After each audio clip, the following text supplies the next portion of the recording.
डर की एक आवाज़। आर के हॉरर एफएम। दोस्तों, आज की जो भूतिया घटना है वो शुभम साळुंखे के साथ में हुई है। शुभम मुंबई का रहने वाला है और मुंबई में एक ओला कैब चलाता है। आखिर में उनके साथ में ऐसी क्या घटना हुई थी, तो चलिए सुनते हैं उनकी जुबानी। हेलो दोस्तों, मेरा नाम शुभम है। आखिर में उस रात में मेरे साथ में ऐसा क्या हुआ था जो कि मैं मरते मरते बचा था। तो आइए आपको भी सुनाता हूं कि उस रात को मेरे साथ में क्या हुआ था। दोस्तों, मैं एक ओला कैब ड्राइवर हूं और मैं मुंबई का रहने वाला हूं। कोई अच्छी ना नौकरी लगने पर मेरे किसी एक दोस्त ने मुझे कहा कि तू ओला ड्राइवर बन जा, उसमें भी ठीक ठाक पैसे मिल जाते हैं। तो मैंने भी उसकी बात मान के ये काम शुरू कर दिया। एक दिन मैं अपनी गाड़ी खड़ी कर लगभग रात के 7 बजे ये सोच रहा था कि काश मुझे कोई एक बड़ा भाड़ा मिल जाता। वो भाड़ा मारने के बाद मैं अगले दिन आराम करता। पूरा दिन सोता मैं, सिर्फ आराम करता। इतना सोच ही रहा था, तभी एक पीछे से भैया आए और उन्होंने कहा कि भैया नासिक चलोगे, बहुत ही अर्जेंट है, प्लीज चलो ना। वो आदमी मुझे काफी ज्यादा परेशान लग रहा था। मैंने उनसे पूछा कि आखिर भैया बात क्या है, इतना ज्यादा घबराए क्यों हो। तो उन्होंने मुझसे कहा कि भैया, मैं नासिक में रहता हूँ, मुंबई आया था किसी काम से, पर अचानक मेरे एक रिश्तेदार का कॉल आता है और उन्होंने मुझसे कहा कि आपकी बीवी का एक्सीडेंट हो गया है, वो हॉस्पिटल में है और वो 4 महीने की प्रेग्नेंट है। मुझे ये सुन के बहुत ज़्यादा बुरा लगा। तभी बिना सोचे समझे मैंने हाँ कह दिया। पर मेरे लिए परेशानी की बात यह थी कि मैं आज से पहले कभी बाय रोड नासिक नहीं गया था। तो मैंने सोचा मैप में लोकेशन डाल दूंगा। तभी मुझे याद आया कि मैंने भैया से पैसे की बात ही नहीं की। तभी मैंने भैया को पूछा, बस ऐसे ही, कि अच्छा भैया, मुझे वहां से आने के लिए भाड़ा तो मिल जाएगा ना। तभी भैया ने कहा कि आप चिंता मत करो, अगर नहीं भी मिला तो मैं वहां से आने जाने का दोनों तरफ का पैसा दे दूंगा, बस मुझे जल्दी से पहुंचा दो। मैंने सोचा चलो, नहीं भी मिला सवारी तो कोई बात नहीं, इतना तो पैसे मिल ही जाएंगे कि कल छुट्टी मार के पूरा दिन आराम करूंगा।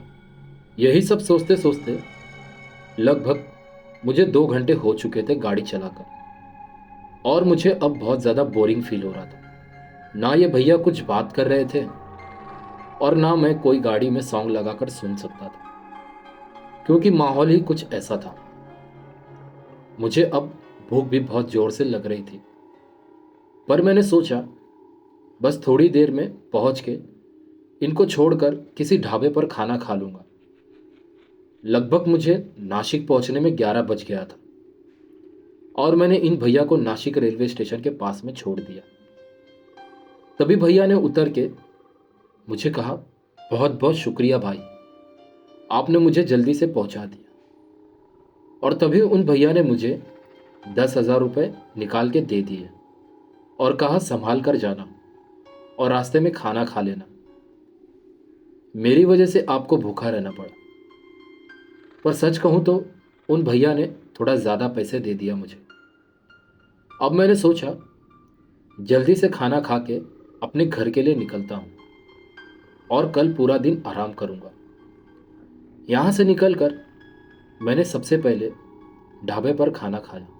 थोड़ी देर वहाँ पर आराम करके मैं वहाँ से निकल जाता। अब लगभग रात के 12:30 बज चुके थे।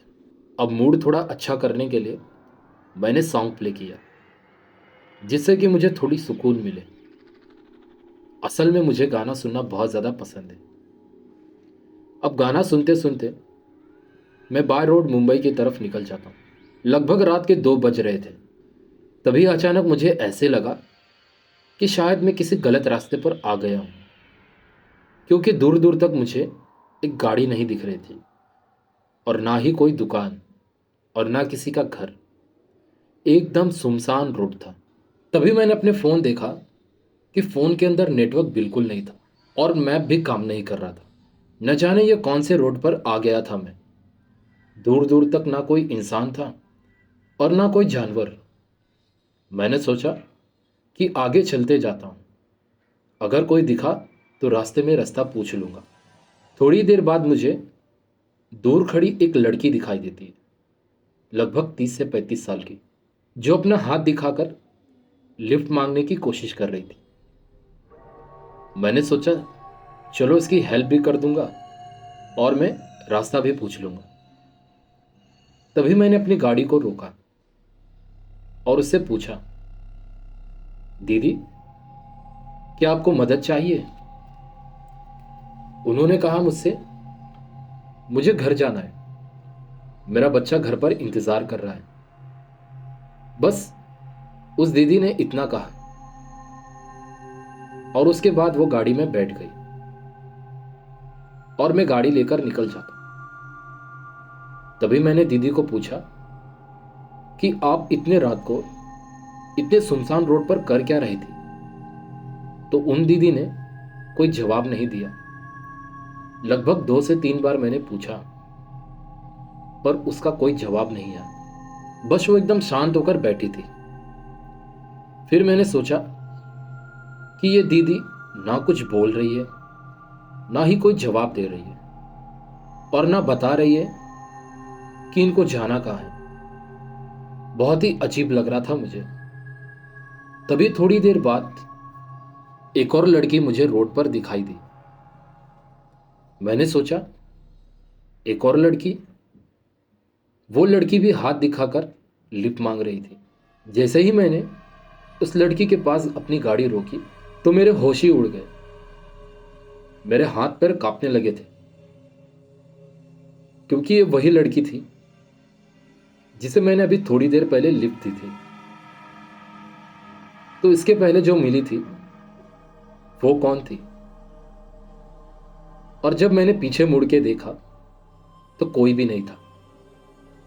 तभी उस लड़की ने कहा, मेरा बच्चा घर पर वेट कर रहा है, मुझे घर जाना है।